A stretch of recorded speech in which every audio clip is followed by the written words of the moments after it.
Kui ajalugu oleks läinud natukene teisiti ja 1934. aastal Pätsi ja Laidoneri riigipööre jäänuks olemata, siis ilmselt oleks just Andres Larkast saanud Eesti riigipea. Kaitseväe kalmistul Vabadussõja juhtide memoriaalis paikneb ka kindral Larka mälestuskivi. Kindral Larka tegelik haud paikneb kusagil Venemaal. Asetagem küünla meie Vabadussõja võidu ühe peamise arhitekti sümboolsele hauale. 1934. aasta kevadel pidid Eestis toimuma riigivanema valimised ja on suhteliselt tõenäoline, et siin Kadrioru lossis, mis toona oli riigipea residentsiks, olekski koha sisse võtnud Eesti riigivanemana Andres Larka. Ajalugu läks aga nii, et Larkast riigipead ei saanud ja tema nime leiame kommunismi ohvrite memoriaali seinalt.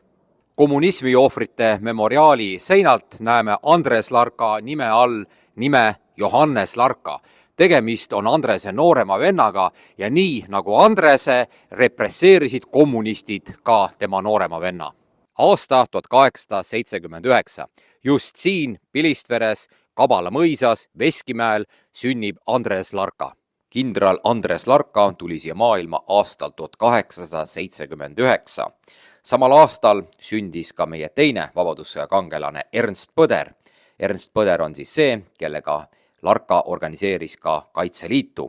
Sündis ka meie kirjanik, Ümera jõel autor Mait Metsanurk ja muide Larka sünniaastal 1879 ilmus esimene eestikeelne gloobus.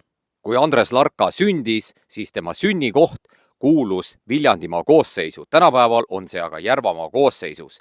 23. juunil 1997 paigaldati siia Larka mälestusmärk.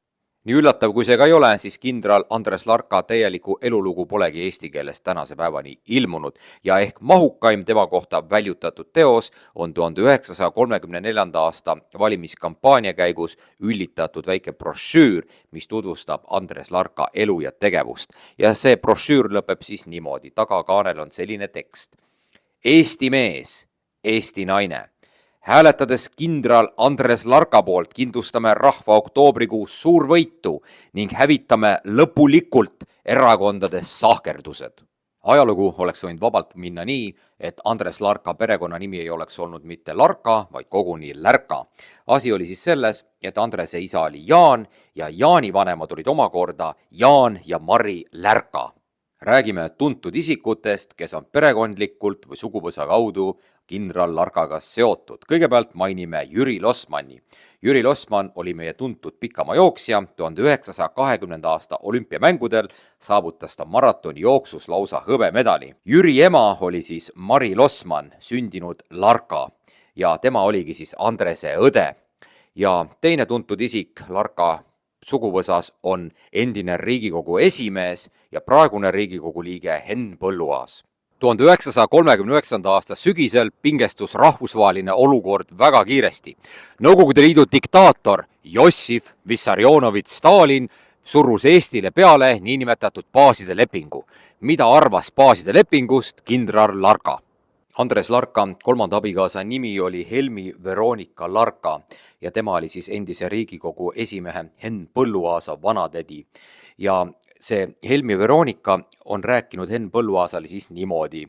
Kui tuli uudis baaside lepingust, siis Andres Larka, kes oli ülirahulik ja ülistoiline, istunud oma laua taha, läinud näost tuli punaseks ja käratanud.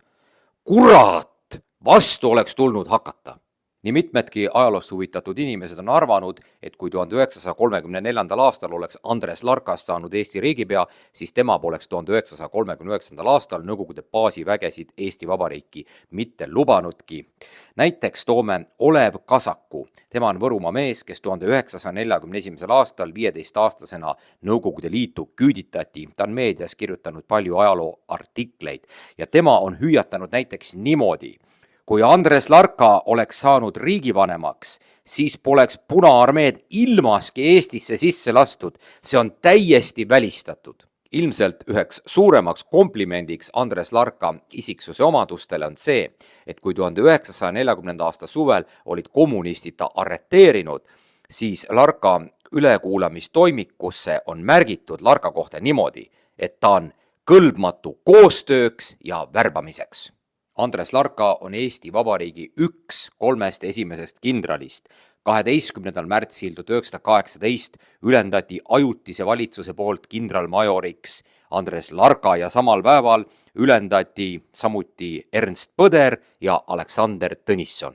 Meie vabadussõja kangelane Aleksander Tõnissoni ning Andres Larkat sidus pikaajaline sõprus ja muide 1934. aasta riigipöörde eel oli Tõnisson Larkat hoiatanud. Ta oli öelnud niimoodi: sinul, Andres, on 2 suurt vastast, Päts ja Laidoner. Kui nad arvavad, et nad sinust jagu ei saa, võivad nad toime panna riigipöörde. Ja selle peale oli Larka siis öelnud niimoodi, et tema ei usu, sellepärast et seni on Eestis riigipööret proovinud ju ainult kommunistid. Nikolai kindralstaabi akadeemia Peterburis oli Tsaari Venemaa kõige prestiižikam sõjalist haridust andev õppeasutus. Ja kui me vaatame 1912. aasta lõpetajate nimekirja, siis näeme seal selliseid Eesti mehi nagu Andres Larka ja Johann Laidoner. Nii et 1934. aasta riigivanema valimiste konkurendid lõpetasid koos selle kõrge õppeasutuse. Vaatamata sellele, et Andres Larka juba 20-aastase noorukina aastal 1899 astus vabatahtlikuna Vene keisririigi sõjaväkke, jäi ta ka Venemaal tõsiseks Eesti meheks ja tubliks Eesti rahvuslaseks. Näiteks kuulus Larka Eesti Kirjanduse Seltsi, see oli asutatud aastal 1907 ja Larka tellis ka regulaarselt Eesti ajalehti. Oma mitu aastakümmet kestnud sõjaväelise karjääri jooksul osales Andres Larka näiteks ka 20. sajandi algul Vene-Jaapani sõjas ning loomulikult tegi kaasa ta ka Esimese maailmasõja. Milline oli Andres Larka igapäevaelus, on öeldud seda, et teda iseloomustas äärmine lihtsus, vähenõudlikkus oma isiku suhtes ja tagasihoidlikkus eluviiside poolest. Kui 1934. aastal Larka kandideeris riigipeaks, siis tema valimismaterjalidesse oli kirjutatud niimoodi: kui suur osa meie erakondlikudest tegelastest sattus iseseisvuse ajal sahkerdamise ja laiutamise möllu, jäi Larka truuks tööle ja lihtsusele. Andres Larka kui talupidaja või vesiveski pidaja oli siis niimoodi, et 1929. aastal hakkas Larka Harjumaal Saue vallas Jõgisool Keila jõel vesiveskit pidama. Ja muide, ta protsessis vahepeal ka edutult oma naabritega, kes olevat kraavide avamisega tema veski kuivale jätnud. Kui räägime Andres Larka talust, siis loomi oli talus tal tagasihoidlikult, näiteks tööhobune, piimalehm, mullikas, 2 siga ja 20 kodulindu. Kindral Larka on Eesti Vabariigi esimene sõjaminister. Kui 24. veebruaril 1918 Eesti Vabariik välja kuulutati, siis valitsuse koosseisu kuuluski Larka sõjaministrina. Aastal 1918 organiseeris Andres Larka koos Ernst Põderi ja Johann Pitkaga Eestis Kaitseliitu. Põder võeti Saksa okupatsioonivõimude poolt kinni, kuid Larka ennetas kinnivõtmist ja läks 1918. aasta septembris koos Aleksander Tõnissoniga üle lahe purjejahil Soome. Kes on esinenud Aado Luha varjunime all, ei keegi muu kui kindral Larka ise. Asi oli siis selles, et 1918. aasta sügisel, kui Larka oli Saksa okupatsioonivõimude eest pagenud Soome, sõitis ta Aado Luha välispassiga üle Stockholmi Kopenhaagenisse. Ta pidi seal kohtuma siis Eesti välisdelegatsiooniga ja sealhulgas Jaan Tõnissoniga. Lugu sellest, kuidas kindral Larka tegutses ka lapsehoidjana. Asi oli siis selles, et kui Larka 1918. aasta sügisel läks Kopenhaagenisse, siis ta Stockholmist võttis kaasa Karl Menningu väikese poja. Karl Menning oli siis meie teeneline teatritegelane ja 1918. aastal Eesti välisdelegatsiooni liige. Larka pidi siis Menningu väikese poja viima Kopenhaagenisse, kus pidi Menningu proua lapsele järele tulema. Ja Larka on siis hiljem meenutanud seda, et väike mees ei tahtnud minuga suugi leppida ja ma ei osanud ennast kuidagi temale meeldivaks teha. Poiss oli poole ööni üleval, enne kui magama jäi. Kas teie kuulute nende püsivaatajate hulka, kes pole veel tellinuppu vajutanud? Kanali tellimisega ei kaasne mingeid kohustusi ja see on tasuta. Seega, aidake meil astuda sammuke lähemale eesmärgi täitumisele, 10 000 tellija kokkusaamisele. aitüma toetuse eest! Vabaduse väljaku lähedal Roosikrantsi tänav 10 ja 10A hoones töötas Eesti ajutine valitsus ja nagu näha, on siia paigaldatud ka vastav mälestustahvel. Seega, see maja sai seotuks ka Andres Larkaga. 13. novembril 1918, kui Saksa okupatsioon oli Eestis lõppemas ja Nõukogude Venemaa pealetung Eestile polnud veel alanud, tuli Andres Larka Soomest tagasi ja ta võttis samal päeval ehk siis 13. november 1918 osa selles majas toimunud Eesti Vabariigi ajutise valitsuse istungist sõjaministrina. Olgu siis mainitud, et valitsus pidas seal istungeid minister Jaan Raamoti korteris. Teatavasti 1918. aasta detsembris oli Eesti Vabariigi saatus noateral ja üks põhjusi, miks kommunistidel ei õnnestunud Eestis Tallinnas võimu üle võtta, oli see, et inglased saabusid Tallinna reidile oma laevastikuga 12. detsembril 1918 ja muide Andres Larka oli just üks esimesi, kes pidas inglastega läbirääkimisi, ta pöördus abipalvega nende poole. Võime väita seda, et Vabadussõja alguses kõige raskematel tundidel oli just Andres Larka see, kelle õlule langes Eesti kaitsmine bolševike eest. Teatavasti puhkes 1918. aasta novembri lõpus vabadussõda Eesti Vabariigi ja Nõukogude Venemaa vahel. Johann Laidoner määrati Eesti vägede ülemjuhatajaks 23. detsembril 1918 ja võime siis väita seda, et kuni Laidoneri ametikohale määramiseni täitis sisuliselt ülemjuhataja kohuseid just nimelt Andres Larka ise.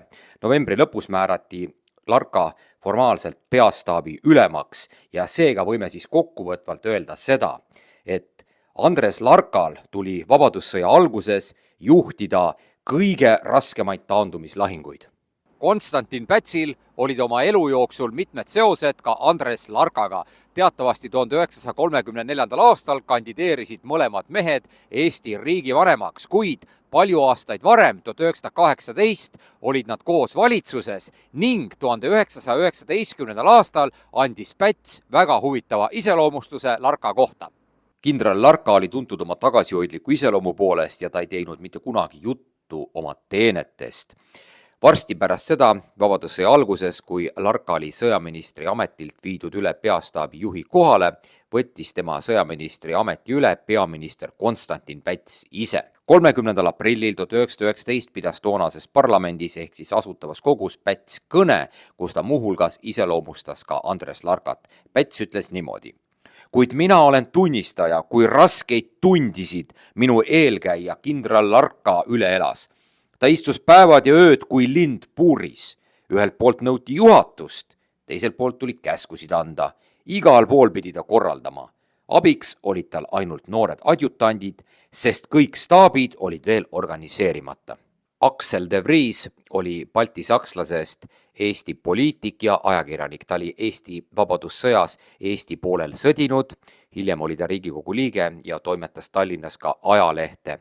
Aksel de Vries polnud Andres Larkas sugugi vaimustuses, tema arvas, et Larka on vapside juhina ainult dekoratsioon ja Aksel de Vries meenutas Larkat kui vähevõimekat kindralit, kellele käinud üle jõu Eesti armee organiseerimine ja ammugi selle armee juhtimine. Ligi 6 aastat, 1919 kuni 1925, tegutses kindral Larka sõjaministri abina. Ta läks erru 25. aastal seetõttu, et teda tabas rängalt selline haigus nagu kurgutiisikus ehk kõrrituberkuloos. Ta läks ennast ravima Šveitsi. 1933. aastal kuulutas komisjon Larkat tervenenuks. Kui Larka lahkus 1925. aasta algul sõjaministri abi ametikohalt, siis sellel ajal oli sõjaministriks Vabadussõja kangelane Jaan Soots ja Larka lahkumise puhul avaldas Soots omalt poolt tänukäskirja, kus muuhulgas on kirjas sellised laused. Andres Larka on jäädvustanud omale kustumata koha Eesti ajaloos ning nii kaua, kui Eesti rahvas elab, ei unune tema teened meie kodumaa kasuks.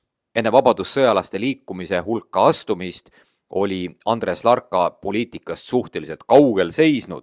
1928. aasta suvel astus ta siis Tallinna Eesti Vabadussõjalaste Liidu liikmeks ja sellega hakkas tasapisi kulgema tema poliitikukarjäär ja see sai hoo sisse aastal 1930, mil Larka valiti Eesti Vabadussõjalaste Keskliidu juhatuse esimeheks.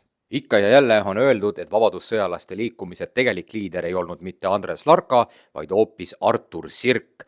Tõepoolest, Sirk oli kindlasti vapside peamine ideoloog, kuid me ei saa väita kindlasti ka seda, et Larka oleks olnud justkui tühi ballast vapside liikumises.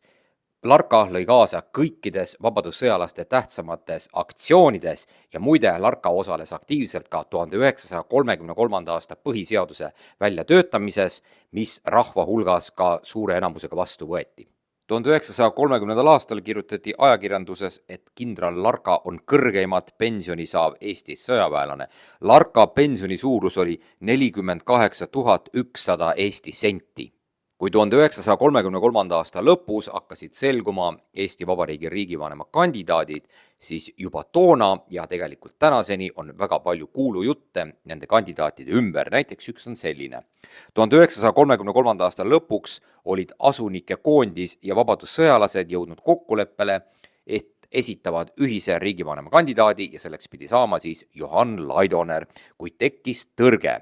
Räägiti siis kuulujutu tasemel, et Laidoner ei olevat nõus sellega, et nimetada kindral Larka kaitsevägede ülemjuhatajaks, sest Laidoner pidanud Larkat endast alaväärsemaks. 17. detsember 1933 siin Estonia majas toimub vabadussõjalaste kongress ja nad kinnitavad oma riigivanema kandidaadiks Andres Larka.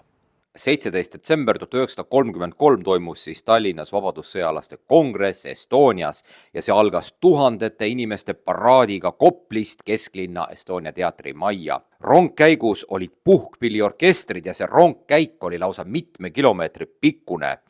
Larka esitas riigivanema kandidaadiks Estonia teatris Sirk ise. Siin Tallinna Raekoja platsil paiknes ajalooline juba Rootsi ajast pärit vaekoda. See hävines 44. aasta terrorirünnakus. Kuidas sai vaekoda seotuks kindral Larkaga? Viru väljaku ring on Tallinna absoluutne keskpunkt ja Viru väljaku ääres siin paikneb legendaarne Tallinna tuletõrjemaja. Kuidas see hoone sai seotuks 1934. aasta riigivanema valimistega?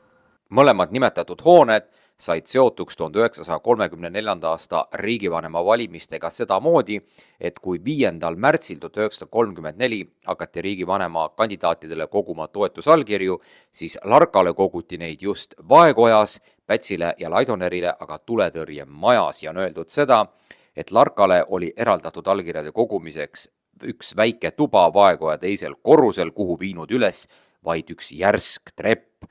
Ja kui vaadata toonaseid fotosid, siis on näha, et inimeste järjekord selleks, et Larkale anda toetusallkiri, tegi lausa mitu ringi ümber Vaekoja. Raekoja platsi vahetus läheduses paikneb Pikk tänav 2 hoone, kus vabariigi ajal oli Päevalehe toimetus. Selle vastas paiknes üks väikene kohvik, kus toimus huvitav vestlus kindral Larkaga. Üks Larka hea tuttav kohtas teda juhuslikult 10. märtsi 1934 hommikupoolikul Päevalehe vastas asetsevas pisikeses kohvikus. See tuttav inimene õnnitles Larkat suure edu puhul.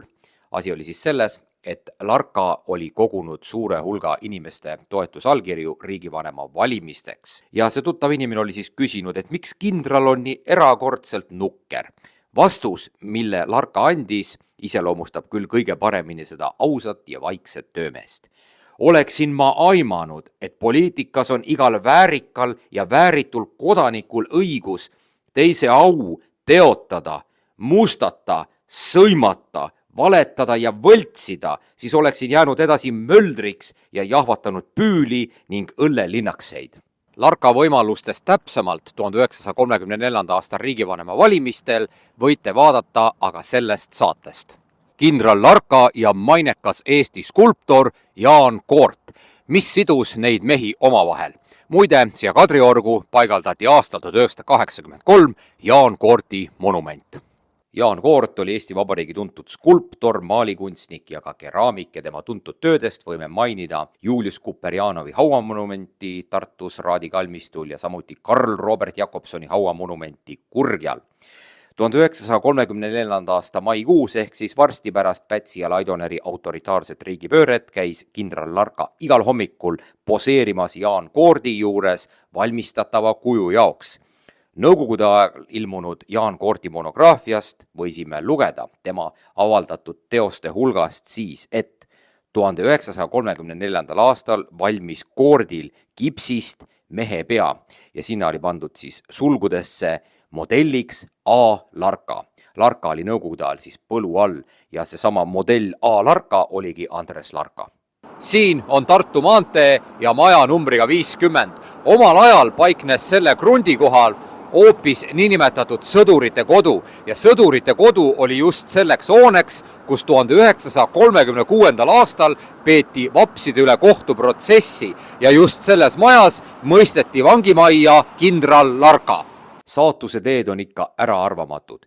Eesti Vabariigi algusaegadel sõjaministri asetäitja Andres Larka käis kord ehitustööde ajal visiteerimas Patarei vangla ümberehitamist ja siis oli Larka öelnud niimoodi, et valmiv vangla saab olema nii hea, nagu ma laseks selle iseendale ehitada. Ei aimanud Larka ilmselt seda, et Pätsi ja Laidoneri autoritaarne režiim ta 1936. aastal sinna samasse Patarei vanglasse saadabki. Kas tõesti kavatses president Konstantin Päts 1939. aasta oktoobris pärast seda, kui Nõukogude baasiväed olid sisenenud Eestisse, teha Andres Larkast oma vanast poliitilisest rivaalist Eesti sõjavägede ülemjuhataja. Igal juhul sellest on kirjutatud usutluste kogus pealkirjaga Mardus Kiljatas. Tsiteerime seda raamatut ja see tsitaat käib perioodi kohta, mil baaside väed polnud veel Eestisse jõudnud. Aknal istuv kindral silmas Vabaduse puiesteel maja ees peatunud autost presidendi käsundusohvitseri väljumas ja sõnas üllatatult. Mida see nüüd siit otsib? Külaline tuli sisse ja pöördus tervitamise järele Larka poole. Härra kindral, kas ma võin teiega rääkida? Riigi presidendi nimel teen teile ettepaneku sõjavägede ülemjuhataja kohale asuda. Mida tegi Larka? Larka tõusis mitte ühtegi sõna lausamata püsti, vaatas vaikides aknast välja, toas valitses vaikus. Nii tüki aega mõtisklenud pöördus ta ümber ja vastas. On juba hilja. Muud teil mulle ütelda ei ole, oli küsinud käsundusohvitser. Ei, vastas Larka. 1940. aasta 21. juulil kuulutati välja Eesti Nõukogude Sotsialistlik Vabariik ja kindral Larka arreteeriti juba 2 päeva hiljem ehk siis 23. juulil. Siit nähtub selgelt, kui suurt ohtu Larka Nõukogude võimu jaoks endast ikkagi kujutas. Ja tsiteerime Peeter Lindsaare raamatut Mardus Kiljatas, siin on üks lõik sellest, kuidas toimus Larka arreteerimine. Samal ööl kella 1 ajal ilmunud Larka korterisse 3 isikut, 1 neist vormis ja 2 erariides, viimaseist teine eestlane. Öised külalised käitunud väga viisakalt ja teatanud ilma formaalsuste ja läbiotsimisteta, et kindral Larkat kutsutakse mingite pisiasjade selgitamiseks. Samas lisanud kutsujad rahustuseks, et midagi ei tarvitse karta. Ta võib paari päeva pärast tagasi tulla ja soovitatud isegi mitte pesu kaasa võtta. Rahustavad sõnad osutusid valeks. Abikaasa ja lapsed ei näinud Larkat enam mitte kunagi. Vaatame ka kaardil, kus on kindral Larka surmakoht. Ta suri 1943. aasta algul Kirovi oblastis, mis on siin, numbriga 9. Rääkides kindral Andres Larkast, siis tema kohta huvitavaid detaile võib leiduda 1960. aastatel Rootsis ilmunud teosest pealkirjaga Mardus Kiljatas ja selle autor on Peeter Lindsaar. Lindsaar oli Eesti Vabariigi ajal tegutsenud kirjaniku ja kõrgema sõjaväelasena. Hiljem Lindsaar põgenes Austraaliasse ja ta suri seal 1990. aasta lõpus. See raamat Mardus Kiljatas on siis usutluste kogu ja täpsustuseks olgu siis öeldud, et sõna Marduse all mõistetakse erilist surnut, kes hauas rahu ei saa ja ilmselt inimesed, kes tunnevad lähemalt Kalevipoega, teavad, et see väljend Mardus Kiljatas pärineb Kalevipojast. Kalevipoja sissejuhatus on siis selline lõik. kuulin Mardust kiljatamas, laane nurgas nuttemassa, metsakaisus kaebemassa. Nii palju siis Andres Larka elust ja tegevusest. Nagu näha, on tema sünnipaigas veskist alles ainult varemed, kuid mälestus Larkast jääb igaveseks Eesti rahva südamesse.